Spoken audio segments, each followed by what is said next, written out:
there's, I think, some concern in the comics retail community of kind of how this moves money around. Because, I mean, from the jump, it excludes everybody but the creators and Substack from making any money on this. Yeah. Publishers and retailers are completely excluded from this process. Publishers intentionally, retailers kind of necessarily.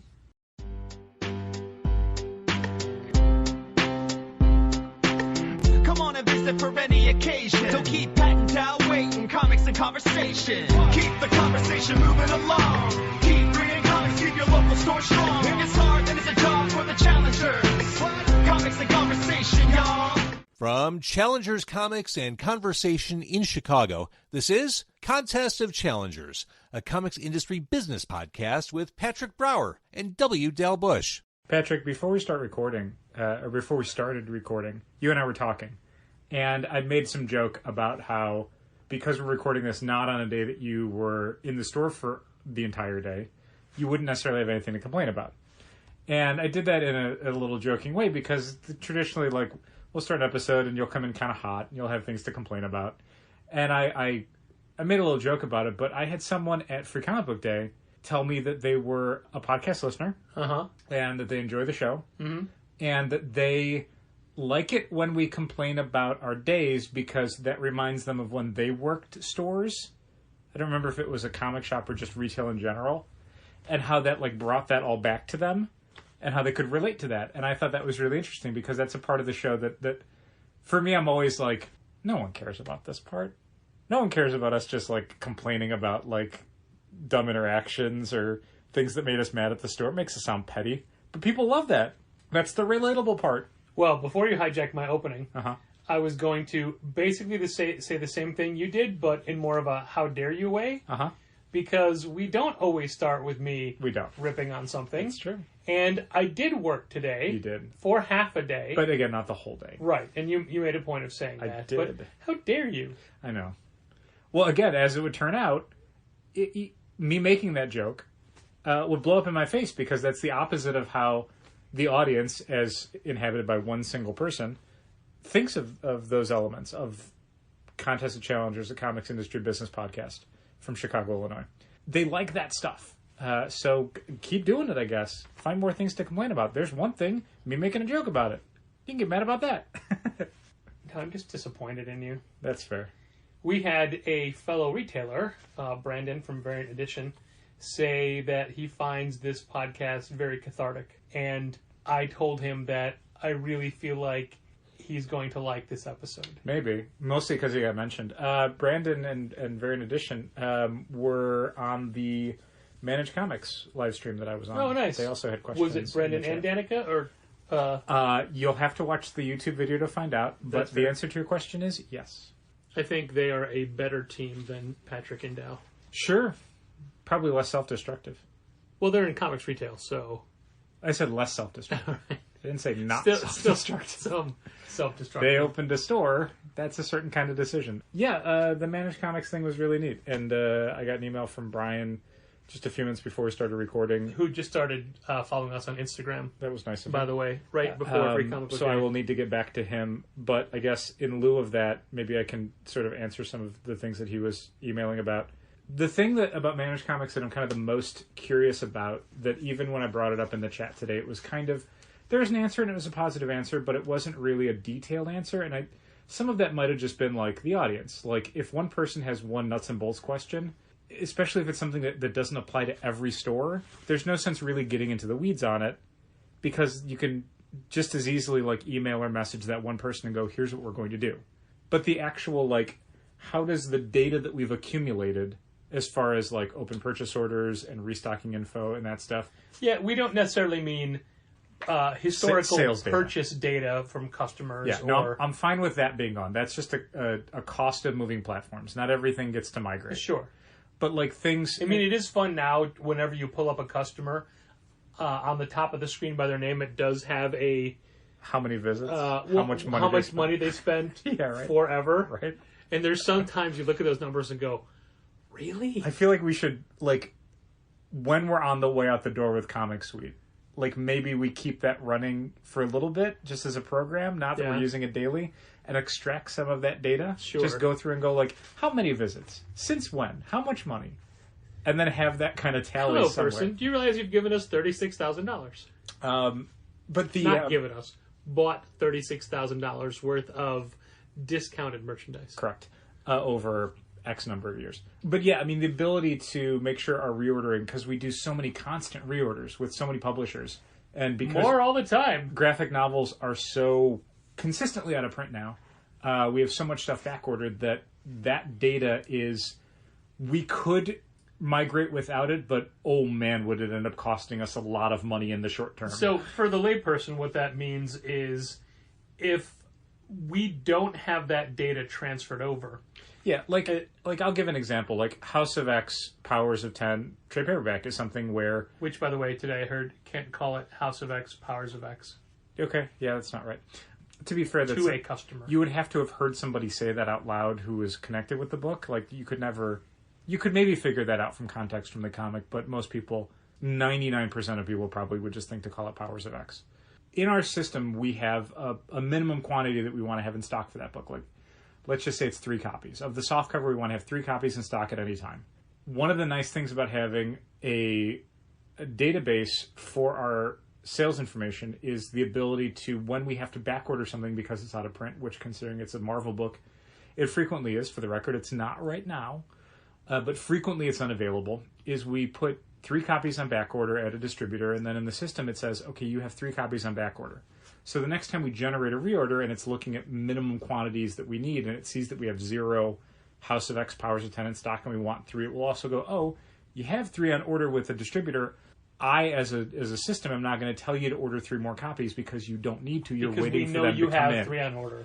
So that's really useful, is considering how much stuff needs to be backordered. Manga in particular, so much stuff needs to go to backorder because it will be back in print somewhere between like a week and a year from now. If we're lucky. So we have a lot of stuff that we have on backorder, and those are open purchase orders in our system, and that's the sort of stuff that we need to migrate because we have to make sure that when we're on a new platform and we generate a reorder, all that data needs to be in there. It needs the system needs to know House of X, Powers of 10. You want a minimum of 3 copies, and you have however many on order. So when you're generating a reorder, you need that many copies in stock. That's all stuff we like. The reorder part of it, like the suggested stock levels, is all stuff we could put in. That's all stuff that exists within Shopify POS has an upgraded inventory program that comes along with it with your subscription. Yeah, it's a separate program called Stocky. You can laugh; it's fine. I don't know if I'm laughing or I'm offended. They all have goofy names. You have to have a goofy name. If it's too generic, Shopify is going to kick it back. But that's their own program, though, right? They can name it what they want. To be fair, I don't know if it's one that they own or one that they are including with purchase or one that they've licensed or one that they bought from somebody else, and that's what it was called. Regardless, Stocky adds a bunch of additional fields which we would think are critical because we've used RMH and RMS before it. And that's things like, again, suggested stock levels, where you can have the system say, there's a lot of variables that we won't use, but the main one is, this is how many copies we want to have in stock. So when you're generating purchase orders and reorders, it looks at those things. You can automate a lot of it, which is kind of cool. Not that we necessarily would. It's more for stores where it's like, we have 100 SKUs that we keep in stock at all times, and we sell, 50 or 60 of each, 50 or 60 items for each SKU every week. That's not really us. We have a large number of SKUs we keep a very low inventory on, and a lot of weekly stuff where we can't reorder it. So it's irrelevant how quickly we're selling copies of like Moon Knight #1, because by the time it hit the shelves, it was already out of print. Doesn't matter. It wasn't anything we could go back and order more of. Right. And, in 2 months, it's not going to matter because we're not going to be selling the same amount of copies. That's the first week sales for a comic book or even a graphic novel are not what you want to reorder every single week. Those numbers dip over time. I like you say dip, but you mean rapidly decline. Sure. Well, I mean, graphic novels dip, comics rapidly decline. So anyway, the managed comic stuff, that's kind of where we're at with what we still need to know. As always, Brian was really responsive with a lot of questions, a lot of details. The system is being used by more stores, and it's maybe a month away from it being something that is fully featured and all stores can use. right now it's still missing some key components that we would need a system to have in order to switch over, but it's stuff that not only is on their roadmap, it is being worked on and will be deployed shortly. It all looks good, and I don't think we talked about this, but one of the things I really like about Shopify POS as a platform is that you look at something like RMH, and RMH has a lot of gaps and a lot of... How do you mean gaps? Well, I was going to elaborate. It's got a lot of gaps. It's got a lot of things that you wish would work better, or things it doesn't quite do as well as you'd like, and there's really nothing you can do about that. That's RMH. Even Comic Suite has that same thing where maybe you wish more functionality was available for a process, or maybe you wish something else could be automated, but if it doesn't do that and Diamond doesn't let it do that, it doesn't do that. The end. One of the things that's nice about Shopify as a platform for a point-of-sale system is that there are a billion apps. Literally whatever you think you might want a system to do, someone's probably designed an app for it. You can just buy it. It's a very a la carte system, which is very cool. So it gives us a lot of long-term flexibility for what we want the in-store experience to be like, the back-end experience to be like, the online experience to be like. All that stuff is very modular and very... I'll just go modular. I'll just land on that. In the last few weeks and moving forward, we are trying to invest in challengers. Like, to freshen it up, liven it up, make it look a little nicer, a little cleaner, a little more akin to the fresh store when we opened, but also trying to make it look a little more modern. And I think we might be coming to the end of what we can afford to do now, because we've done a lot of stuff recently. It's true. Obviously, we talked in detail about the carpet process last week, but since then, we have new throw rugs, which, if they do their job, they should be basically invisible. I mean, we'll point them out to people and say, look, they're new, but they're roughly in the same places the old ones were. I mean, they're slightly different sizes, slightly different positionings. So the throw rugs are new this week, and since the carpet was put in, we've had, we talked about these weeks ago, but the actual new vinyl window graphics for the middle windows. We say middle, we mean by vertical height, not by horizontal section. 17 new graphics are up and in, and I think they look great. I think they definitely have a different feel to them, but like a little bit more fun as well. And that was all your idea of what you wanted to add to them? Yeah, I mean, we collaborated on it. I'm very happy with the end result. Yeah, and we are now turning to the upper banners, which will take a lot more physical work.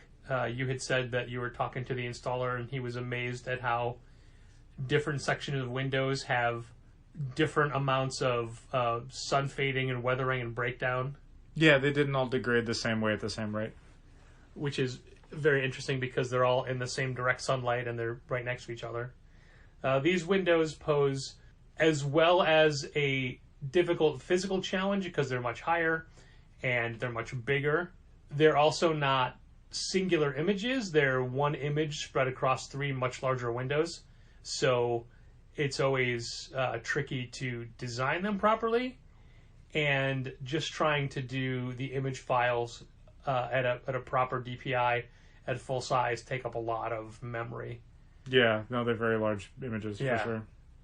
And we had decided to change a little bit of how the windows are displayed, putting the Challenger C in the little squares above the doors as opposed to the 3 giant panels across each window section, kind of made it smaller and the words, Challengers, Comics, and Conversation, larger.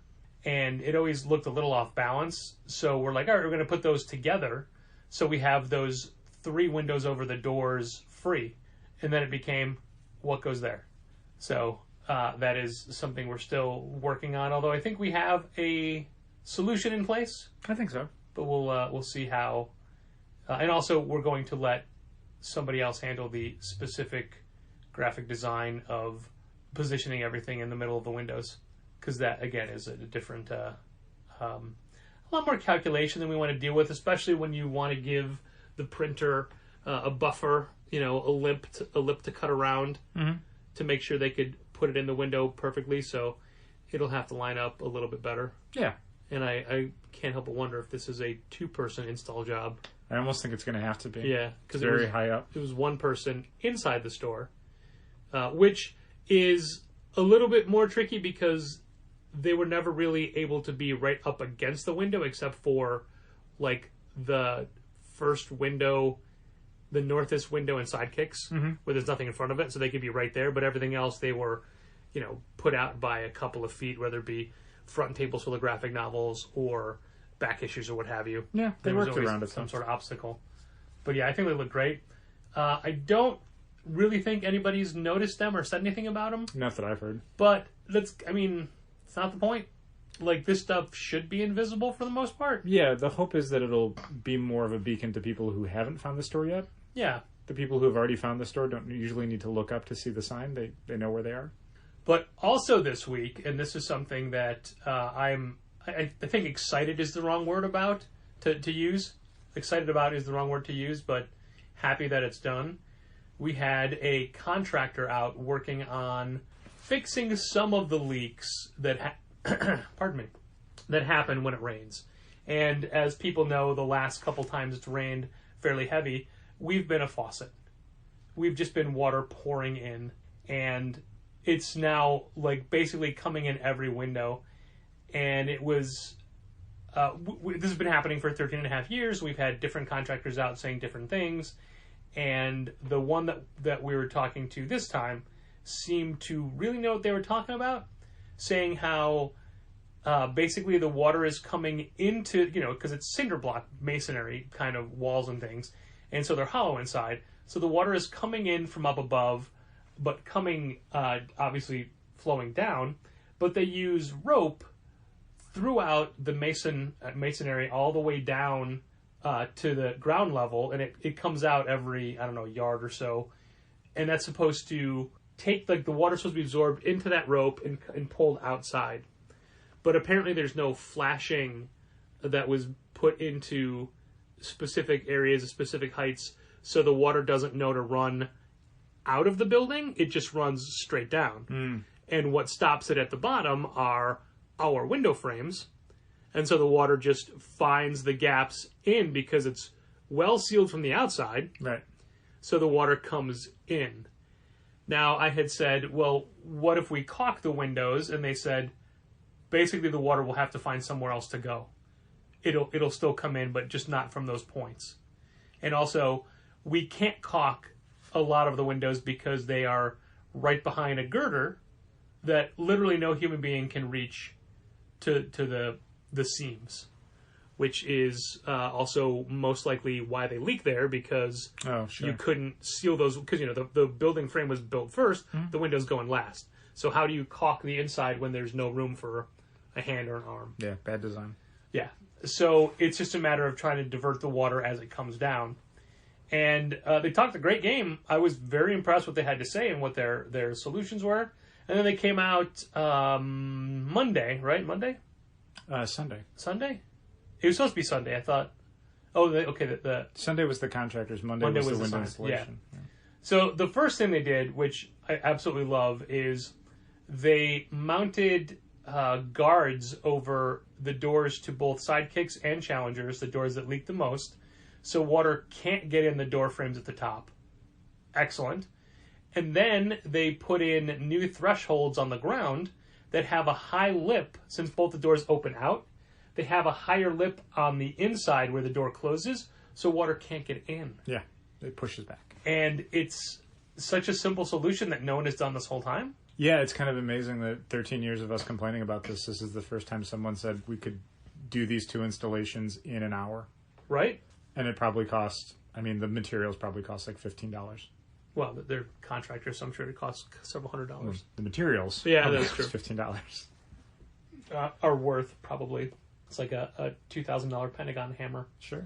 So they took care of that, and that is 2 big stumbling blocks for us as far as water goes. And you heard on this podcast last week how immediately the Tuesday night of the new carpet, water was coming in under the door. Mm-hmm. So that's great. But there are still 13 more windows that leak, right? Yeah, not even the windows so much as like the space a couple feet into the store from the windows. Yeah, well, the Like water... the ceiling leaks. The water comes down from the inside, hits the first support frame, and then bounces into the store. Sure. Like, it splatters and it arcs. So, that is an issue, and you had made a point of telling them about how the deck right above the middle window in the first section of windows leaks all the time, and you can just, if you ever look at the window, you can, like, first of all, you look at the window frame, you can see it. Yeah. You can just see how eroded over time it is and how gross it is. And you can just see the streaks all the way down. So Tuesday, they came back out and spent a lot of time, like, digging into the deck, tearing out all the old broken caulk, Yep. sealing everything from the inside, and hoping that it doesn't just keep... Like, I don't know if that deck leaned in the middle, so all the water came out that way and straight down. So they worked on that. Great. I mean, you could obviously tell it was worked on, and obviously it hasn't rained since then, so we don't know for sure. Of course, because they fixed parts of it, so Right. it has not rained since then. But then they came in and said, all right, well, that's about 80% of everything, of all the leaks. And you're like, what? Yeah. There's still 12 more windows. Yeah, you haven't done the other sections of the store that leak inside. And he specifically told me about the flashing that wasn't there on the outside, like, that's the thing they could take care of. So, who knows? I mean, yay, it won't come pouring in over the door and under the doors, so that's great. But the windows themselves, I don't know that we have a solution for. No, it's nice to have a couple things fixed. That's way more than we've ever had before. Yeah. But yeah, it certainly doesn't sound like a situation where we'll never have to move things away from the windows because it's raining. Yeah. That does not sound like it's been fixed yet. I feel like we need to build acrylic walls to put in front of the window so the water just comes down behind it. Like, it'll still drip down into the store, but it won't splatter and it won't hit on I everything. think we need, like, interior gutters Yeah, right? to run along the top of the store. I mean... To just take water around. That's what Gina and I tried to do with the plastic we installed over the alley window, just to try to divert the water to the sides. But one of those pieces fell down, and then he had to tear down, or the window installer, the vinyl banner installer had to tear down the other two. Yeah. Because obviously it was blocking what he needed to do. Mm-hmm. And also they didn't look that great. But that the ceiling around that window frame kind of bows, because I think it's had so much water damage over the years, and it wasn't ever fully sealed. So I don't know. It's nothing anyone notices except us, because we look at it all day long. We do. But we've also started to do more, not more selections of things, but we started our greeting card line. I say line. It's not like it's a ever expanding thing. 2 points make a line. That's true. That's excellent. So a couple of weeks ago, we showed off our blank greeting cards with the Challenger on the outside. Now we have a birthday card that is, we haven't posted any images of it yet, but it is available in store. And it's 2 original characters, so there's no copyright infringement, no issues we have to worry about there. It was designed for us by local artist Damien Hampton, and he is a talented individual. He's done a signing with us once before. I forget the name of his book. It was just the first issue of the book. He's very active on the social medias and things. Anyway, he designed 2 brand new heroes, made them all store-appropriate colors without even being asked to. And basically, I asked him to do a male-presenting and female-presenting figure, and race, ethnicity, character design, that was all up to him.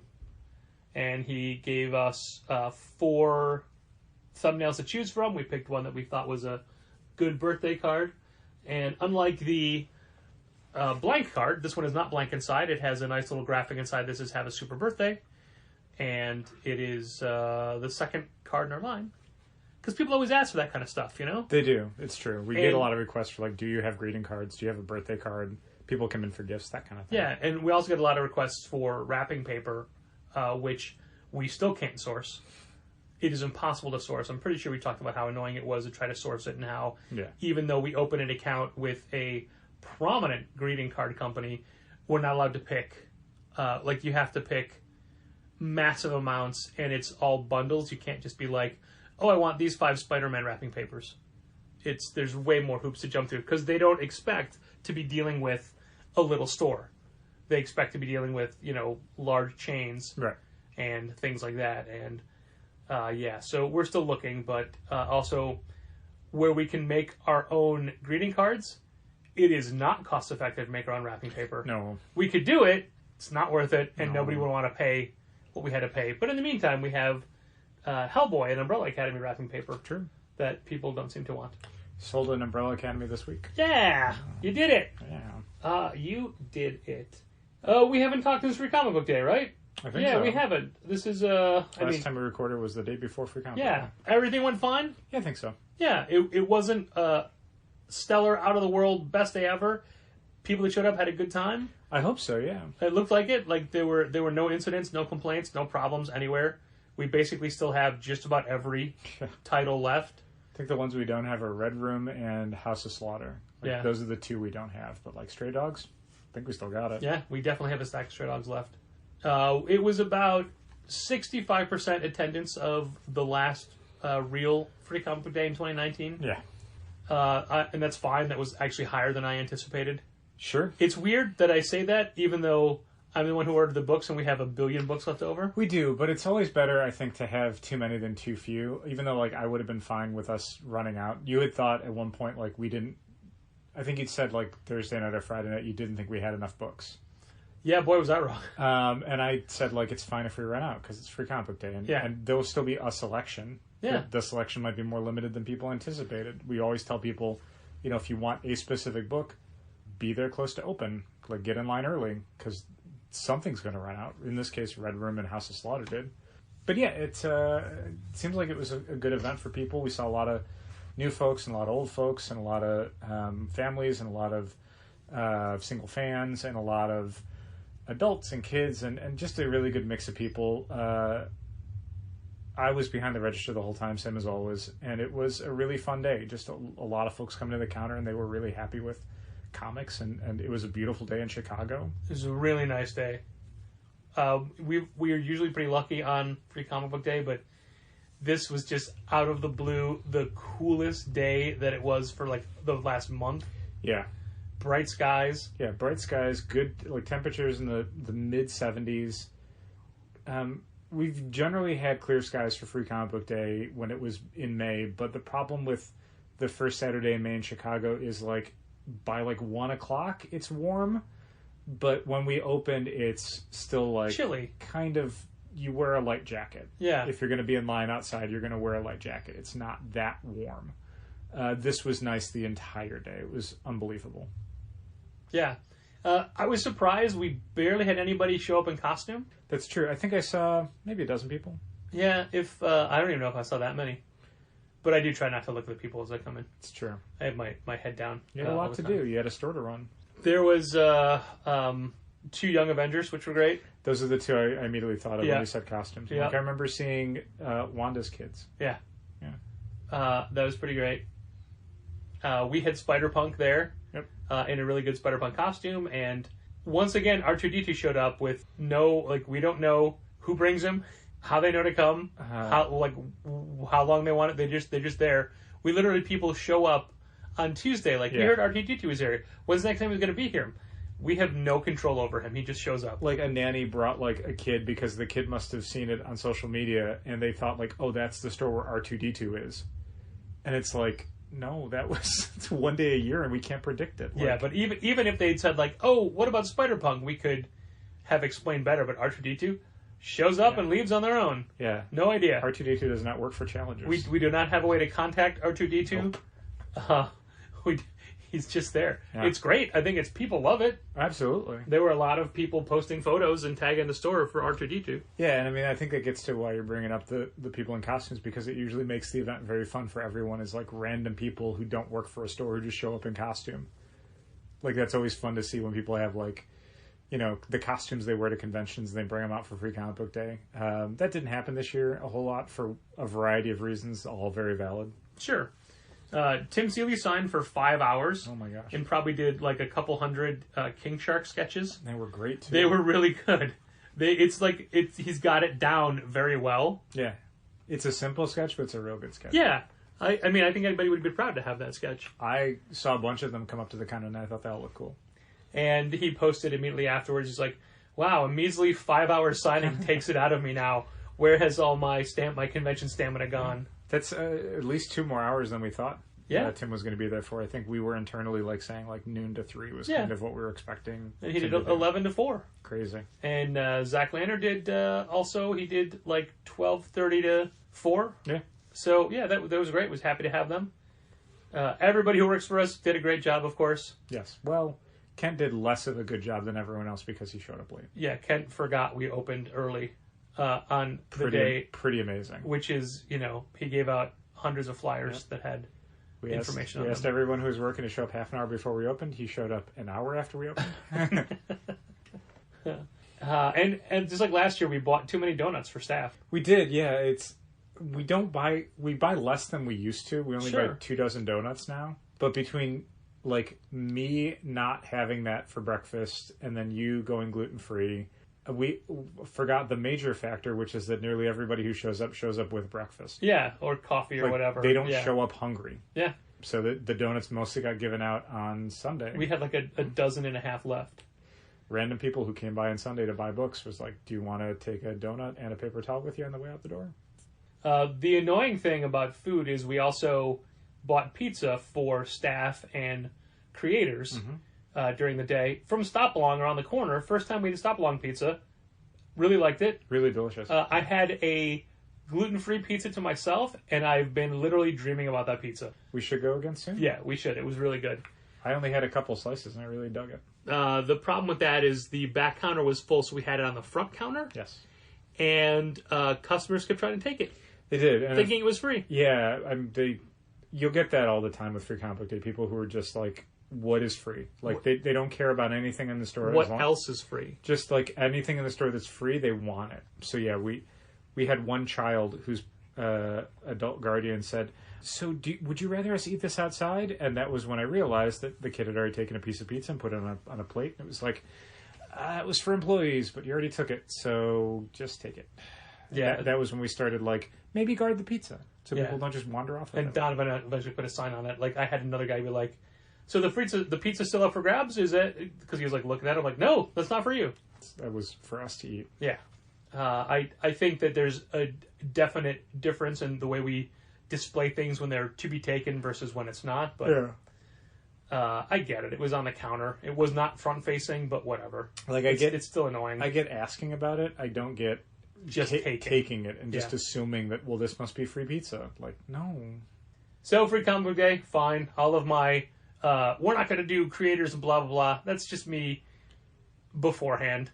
Yeah, it's easy to be grumpy about it beforehand because it's so much work, and you experience some of the less desirable aspects right before Free Comic Book Day when people are hounding you about the hot books, which end up most people don't know about or care about, or subscribers who are doing a last minute, hey, I'm not going to be in a Free Comic Book Day. Here's the 19 books I want. And it's that's so wrong on so many levels.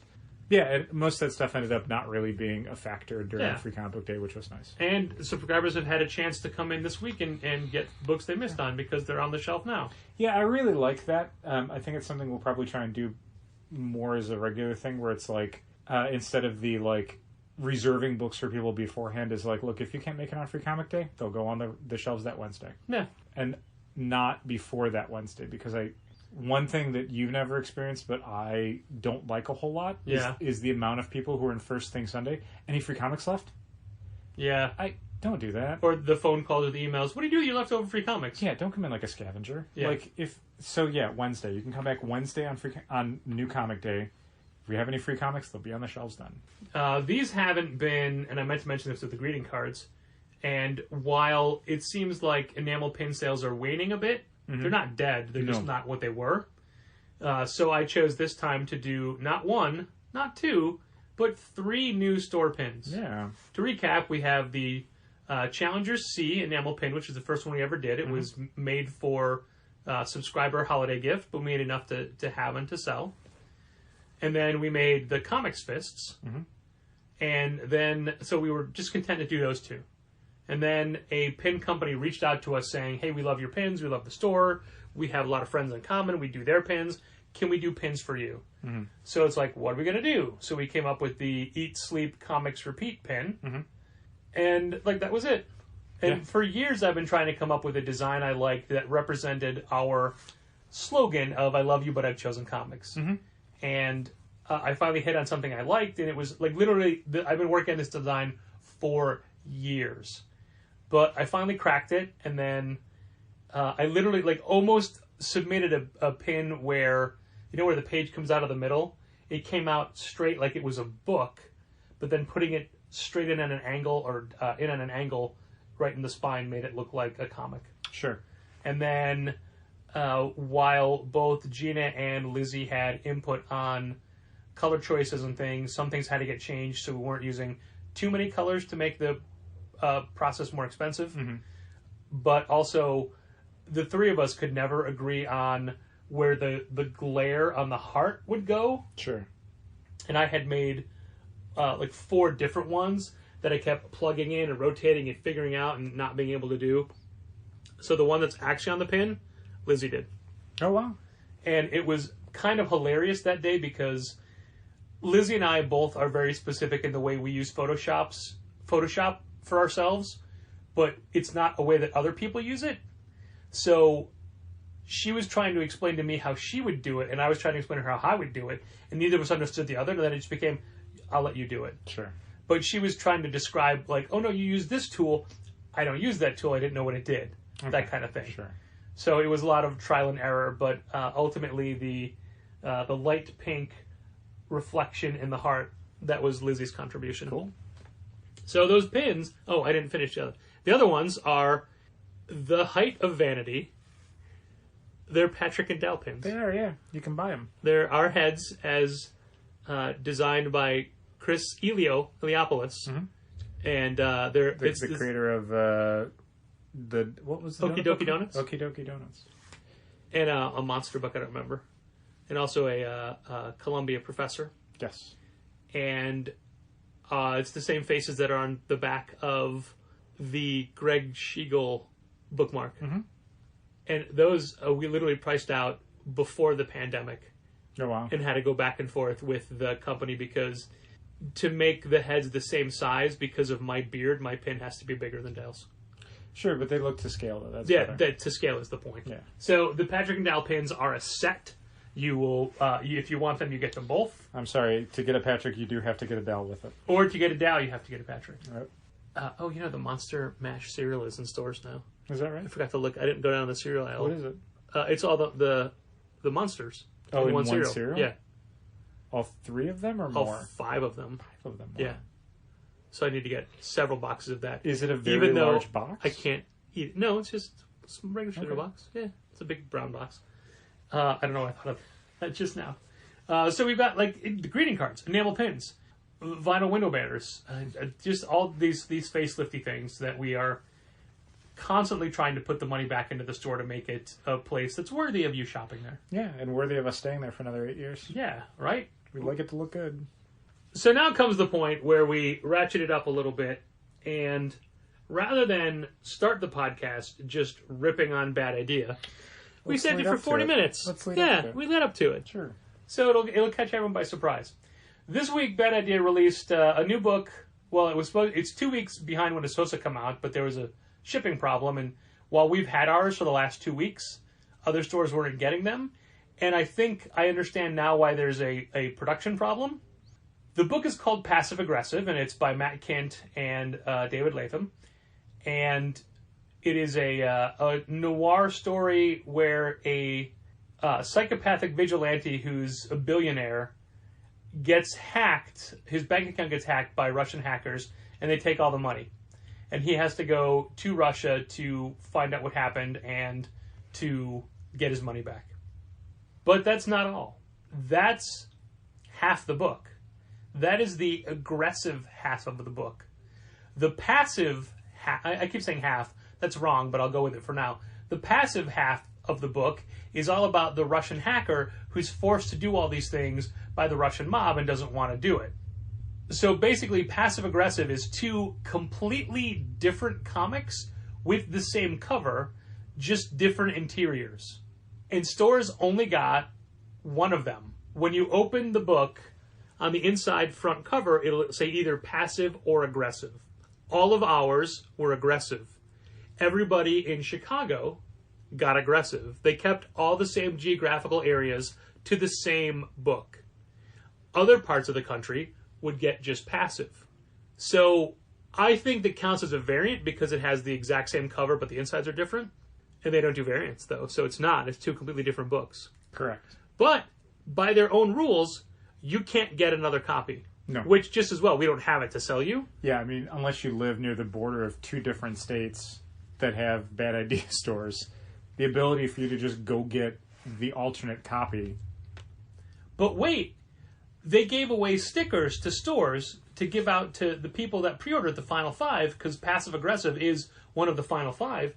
And if you were one of those 10 people per store who got a sticker, you could redeem that sticker for the other copy that you didn't get, so long as you pay the price for the book, the $7.99 cover price, even though it was printed at $5.99 on the cover. And if you look at that book, $8 is a lot. It really is. Like, it's black and white. The page count is like regular comic size. Like, the idea that thing, even $4 is like, man, really? It's a really thick cardstock cover.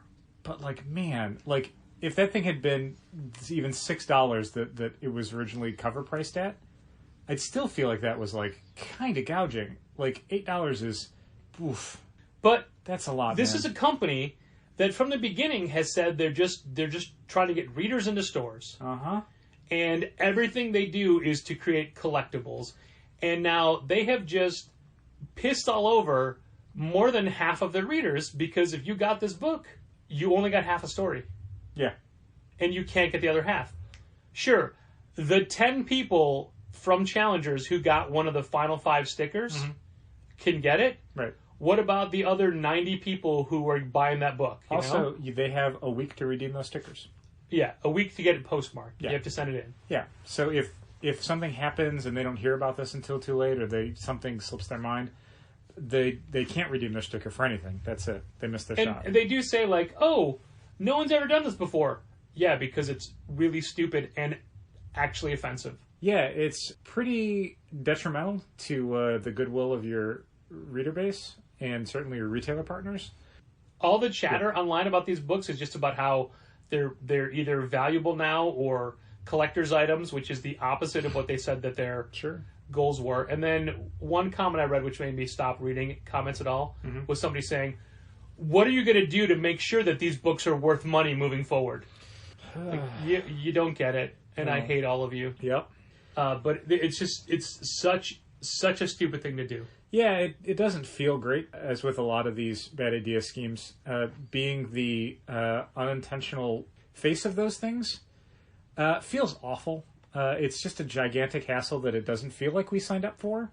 They keep introducing more hoops that we're jumping through and more things we have to explain and more extra things we have to do to serve their readership. And Readership, you say? None of it feels valuable. Well, that's the joke of it. Like, there are legitimately people who are excited about this. A lot of people, man.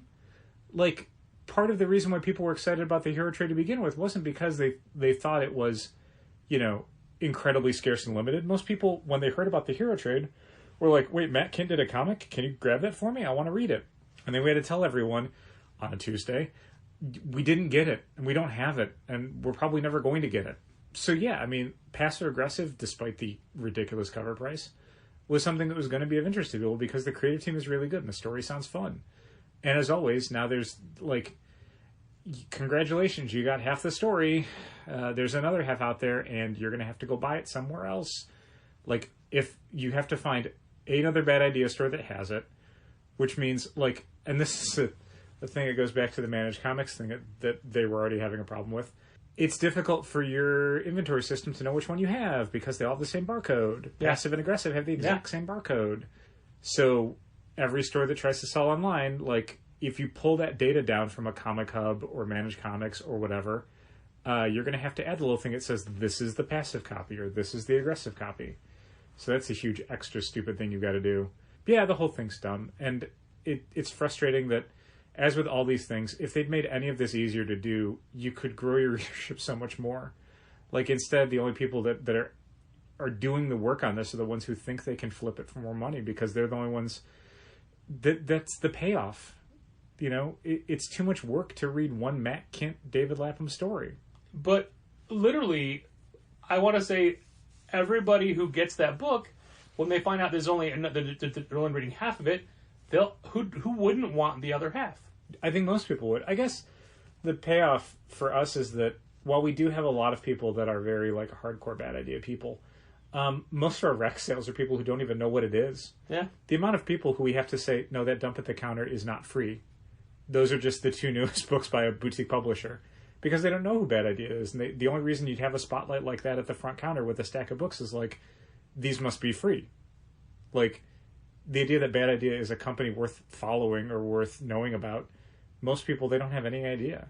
And again, the people who are going to pick this up may not know anything about Bad Idea. They just, Matt Kint's name, they're like, great, thanks, done.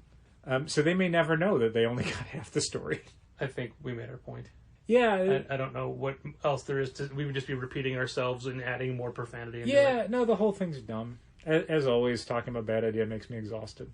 Well, let's talk about a different idea. Okay. The Substack publishing initiative.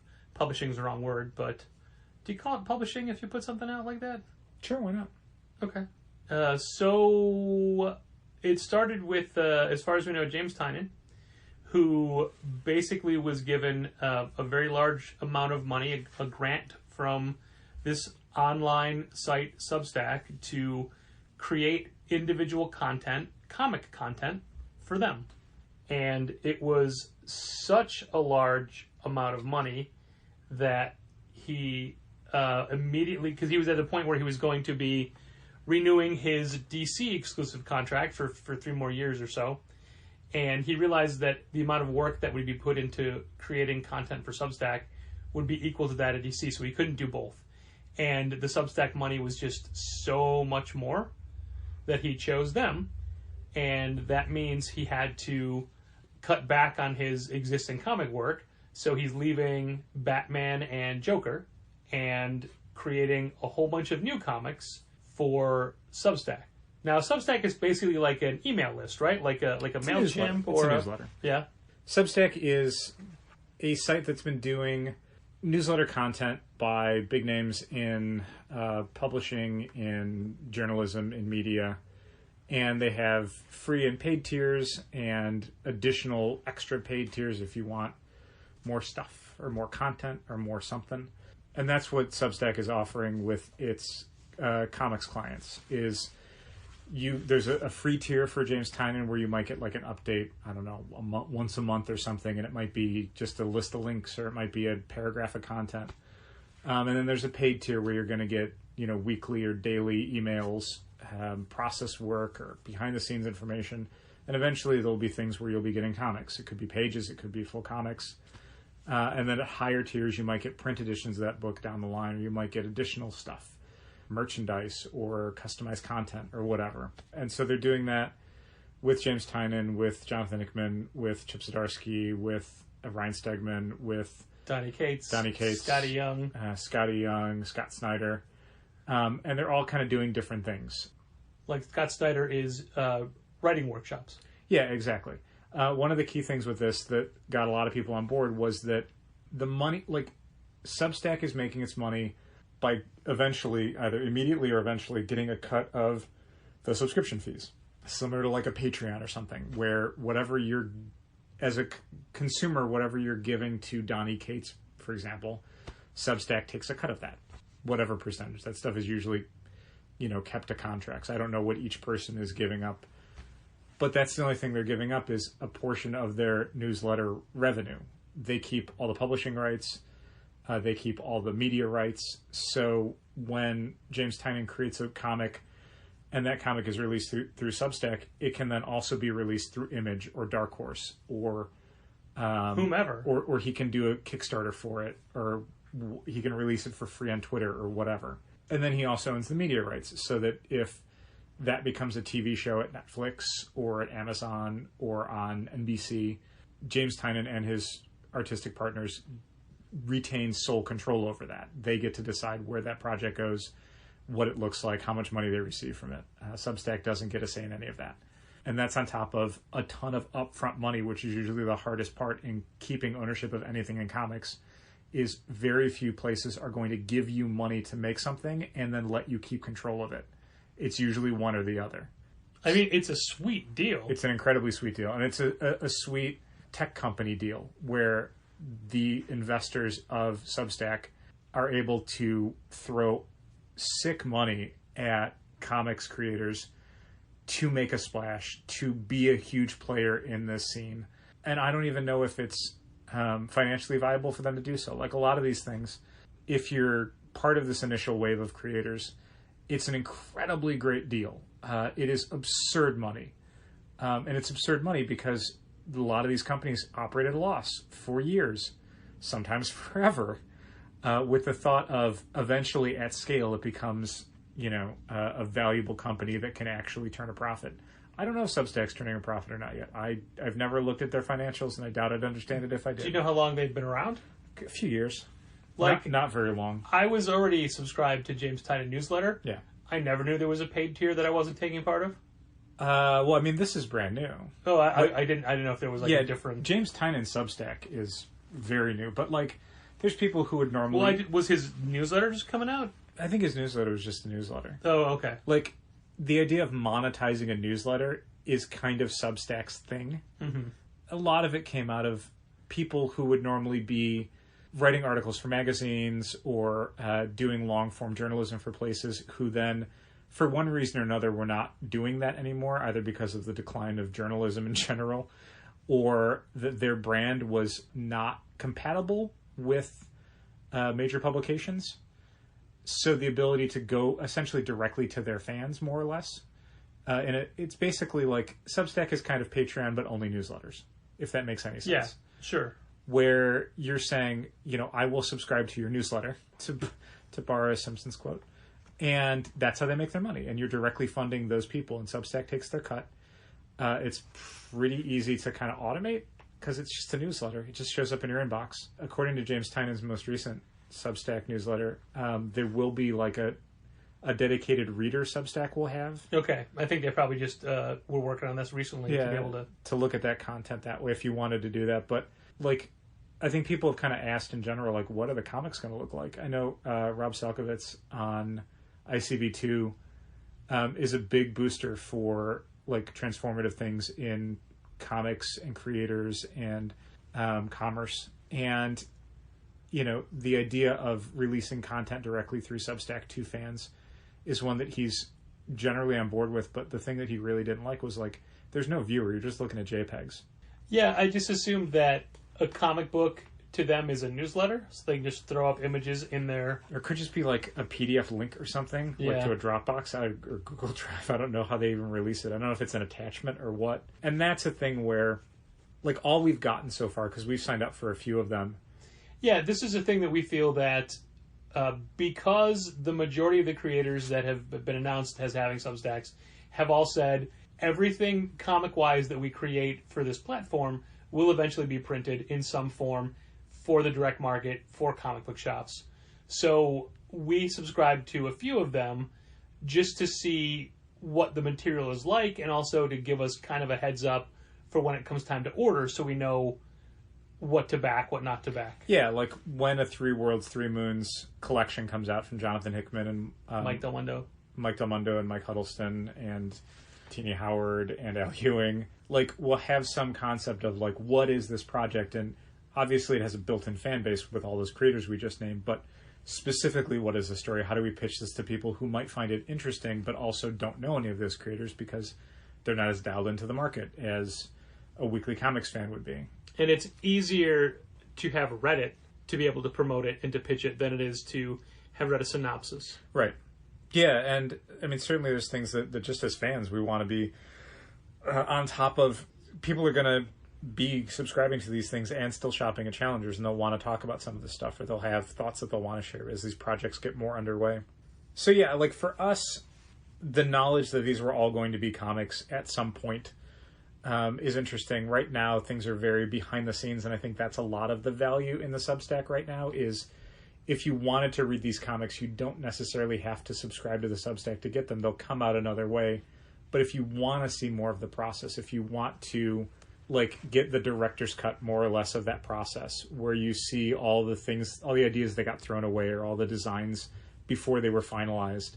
Some of the creators have even talked about making the readership more involved in the planning process, soliciting feedback and doing polls and that kind of stuff. Voting on who's on the new team. For example, yeah.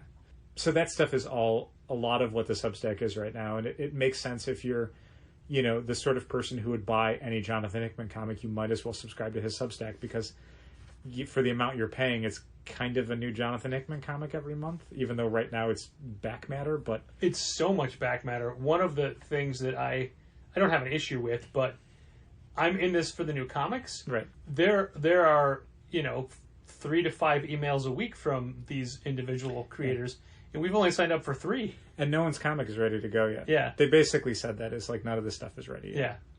Yeah. I like what they have to say. Tynan's always been great with his, let's take a look at the process of writing a Batman story, or, you know, here's how I come up with my plans, or whatever. Like that behind the scenes stuff of his has always been great. Yeah. But now it almost feels like he feels the need to do more of it to justify your monetary contribution to it. Yeah, like the 3 I've been reading, the Hickman one, the Zdarsky one, and the Tynan one, all come at it in different ways. The Hickman one is there is one project. We are talking about that one project. We're building out the world and all the parts of it.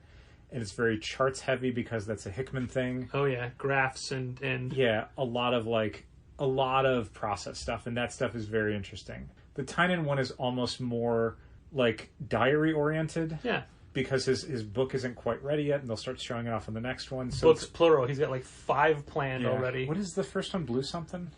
Blue Sky, Blue something. It's with Mike Oeming. Mike Oeming. It's a real life alien encounter. Okay. From the like 1950s or so. Sure. So it's like a flying saucer sort of book. Yeah, but historical. But I mean, like actual in-depth historical. Sure.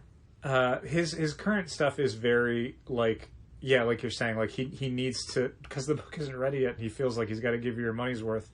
It's very, very long newsletters about how he came to the Batman books and what it was like to start writing them, and also like trying to wean himself off of social media and still be connected to the world. Like, it's interesting stuff, but it's a lot more almost confessional. Yeah. I really enjoyed like finding out Scott Snyder taught at his college. Yeah. And that's how he met him. Yeah. And how they became friends and how his path to DC started that way.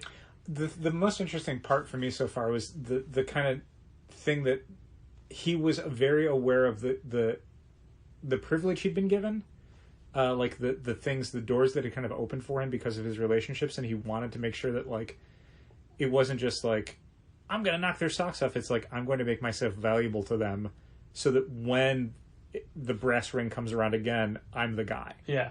Like, that was the interesting part. And it could come off as, you know, career-oriented, but I like how honest he is about, like, yeah, he wanted this career. He wanted to write Batman. So when he got the chance to even, like, touch the Batman book, like, he wanted to be... ready.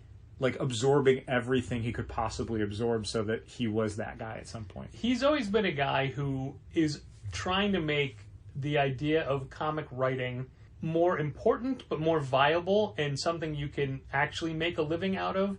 But he looked at it from the point of the industry, not just how can I, James Tynan, make more money. It's how can comics as a whole support creators. Yeah, it's very forward-thinking and it's very community-minded, and I like that. The Zdarsky one is just goofy and funny. He had a crack at one of Hickman's charts that I thought was really good. And it's super self-deprecating. It's eventually going to be a book that he's writing and drawing, as well as new Kaptara stuff for the people who remember Kaptara. Was there 5 issues of Kaptara? 6? 5 or 6? I think there are 1 or 2 trades. I don't remember. Just one. That book didn't work for me, so almost immediately I was like, no thanks. So all that stuff, there's, I think, some concern in the comics retail community of kind of how this moves money around. Because, I mean, from the jump, it excludes everybody but the creators and Substack from making any money on this. Yeah. publishers and retailers are completely excluded from this process. Publishers intentionally, retailers kind of necessarily. Again, the good news is eventually there will be books. I think there's rightfully some trepidation as to how many books are going to sell once people have been subscribing to this thing for 2 years. Yeah, in the short run, I wasn't as concerned, but the more and more people that announce Substacks, if you're an average comic fan and you read books by all these creators, you can't afford to subscribe to all of their Substacks and also buy the monthly books you were buying. Granted, you won't have theirs to buy, but A, there's a lot of other people who hopefully you're buying their books, and B, there'll be new people filling in those gaps. Right. So I'm afraid that it's going to take some people out of the monthly comic shop habit because they've taken that money and invested it in Substack creators. Yeah, I mean, there's kind of two... I guess to maybe explain it for you, there's kind of two kind of ways the money leaves the industry. One is, if you're spending $8 a month on Jonathan Hickman's Substack, you're probably going to spend $8 less in a comic shop. Like, that people's budget is not infinite for comics. Yeah. But the other problem is that $8 like specifically might have been 2 Jonathan Hickman comics that we could have sold, that then not only do we not get the $8 that someone has to take out of their pulls list now, but specifically, like, if you look at 3 Worlds, 3 Moons, if that was an image book, we'd order 100 copies of the first issue. By the time the book comes out, how many copies are we going to sell? Do we assume everybody who subscribes to the $8 a month Substack or whatever is going to want a graphic novel collection? I'm sure most will. If you're a big enough Hickman fan, you're probably going to want the print collection as well, especially if it becomes like a really nice package that they put a lot of bells and whistles into. As far as they are trying to create the best graphically attractive packages. Sure. They're already working on designs for that. Sure. But, I mean, you can almost assume that based on how Substack is being put out, like how the newsletters are going out, not everything in that Substack is going to end up in the books. Sure. I mean, for one thing, it can't. There's like forums and comments and stuff for all these things that the creators are participating in. That element of it is not going to get reprinted. They're not going to print out, thousands of comments into the back of a hardcover. That doesn't make any sense. The modern day letters page. Yeah, there's not going to be threaded conversations in your 3 Worlds, 3 Moons hardcover. So yeah, like how much of this is still going to be available? I don't think it's like how much of that is going to be of interest to an audience. It's not, the amount isn't zero because like you and I talked about this week, there's any number of books that have been serialized online and then people bought the books later. We're getting calls and calls for Lore Olympus, which is a webcomic, and the print collection that is coming out from Random House. And yeah, a lot of people want it.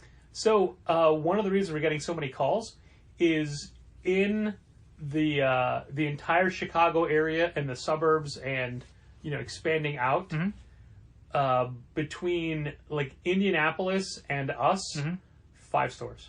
There's Wow. 3 stores in You did not need to order that many copies of Lore Olympus to participate. Chicagoland. Wow. That's it. And by Chicagoland, I mean and the suburbs. I In the assume, city like, of Chicago, like Us, Volumes, and Anderson?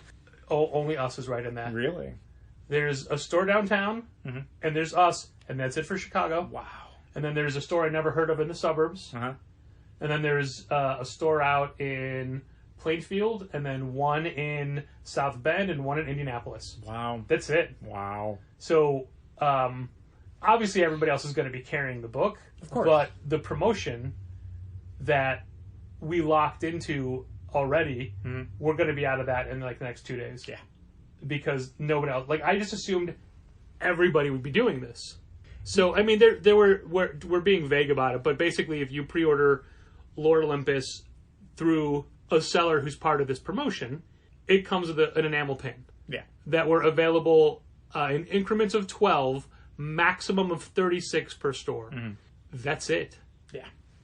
And at this point, by the time you're listening to this, you're probably too late if you want one of the pins. We can still reserve a book for you, Yeah, maybe. we can get more books. But we can't get more pins. Can't get more the pins. The pins were locked in. Yeah.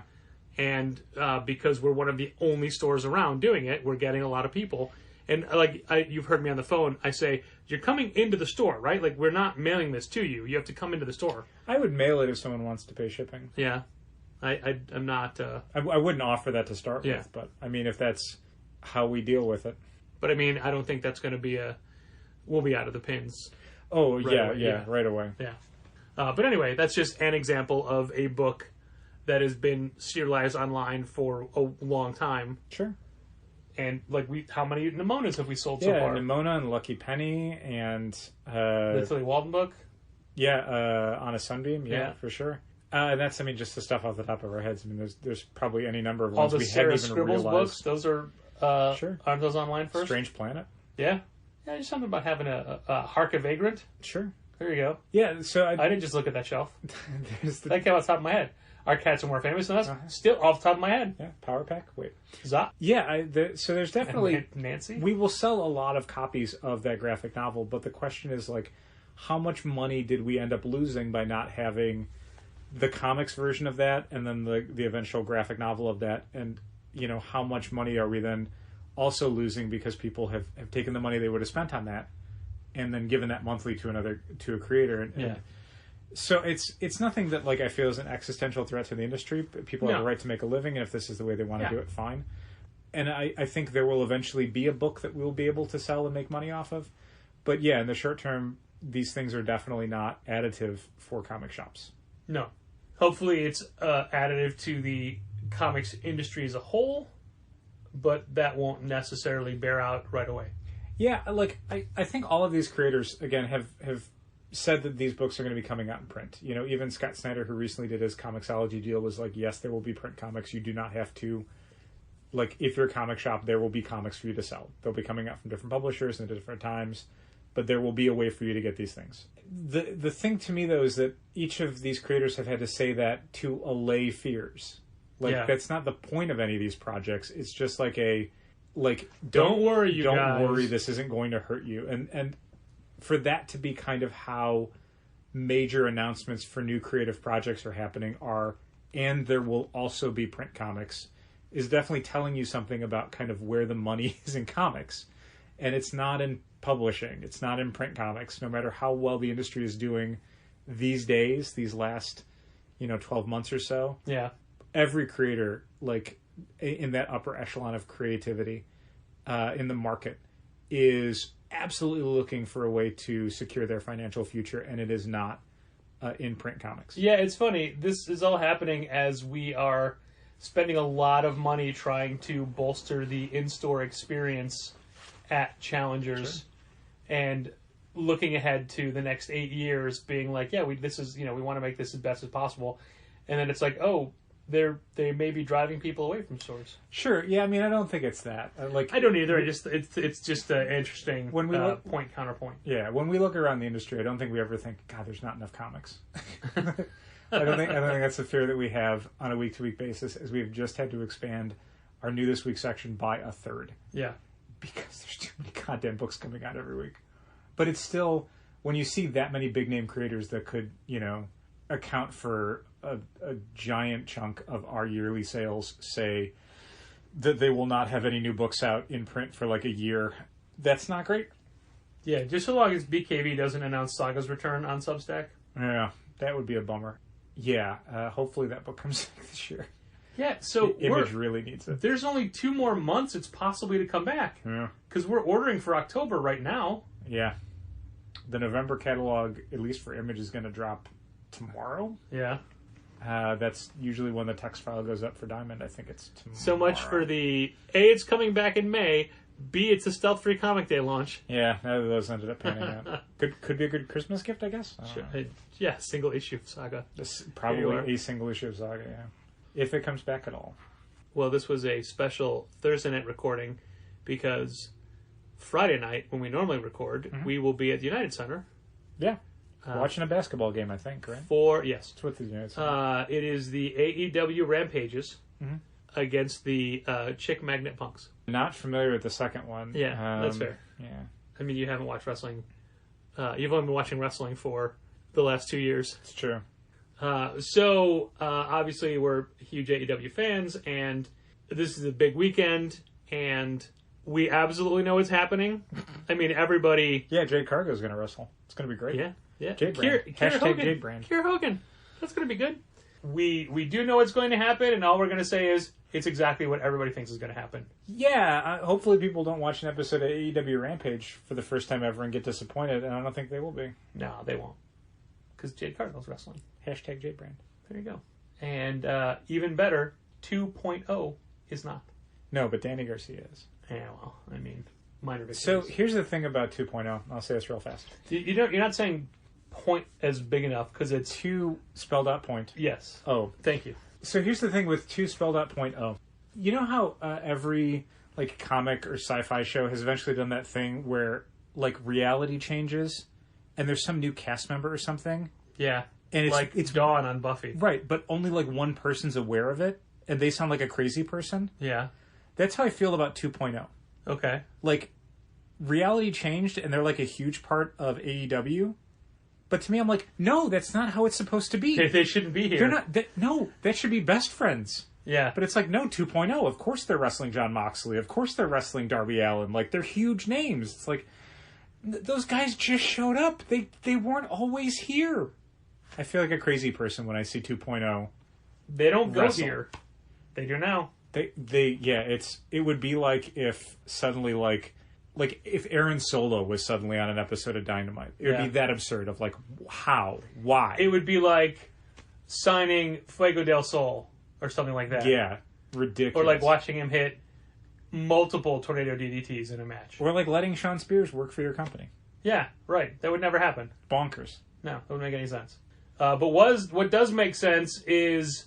our Kickstarter makes sense. It does. Let's not forget Dollars that. and cents, Let's not forget hopefully. that. We have a Kickstarter running right now for this year's Keep Reading Comics t-shirt as designed by artist Ali Cantarella. And there are links on social media, Facebook and Twitter, and not yet Instagram because you can't do links there. But Can you put a QR code in this podcast? I wish. Put a QR code in the email just to see what would happen. Nothing happens because you can't scan a QR code that you're reading on your phone. Yeah, that's true. It doesn't work that way. I'm like, why do you take a screen cap?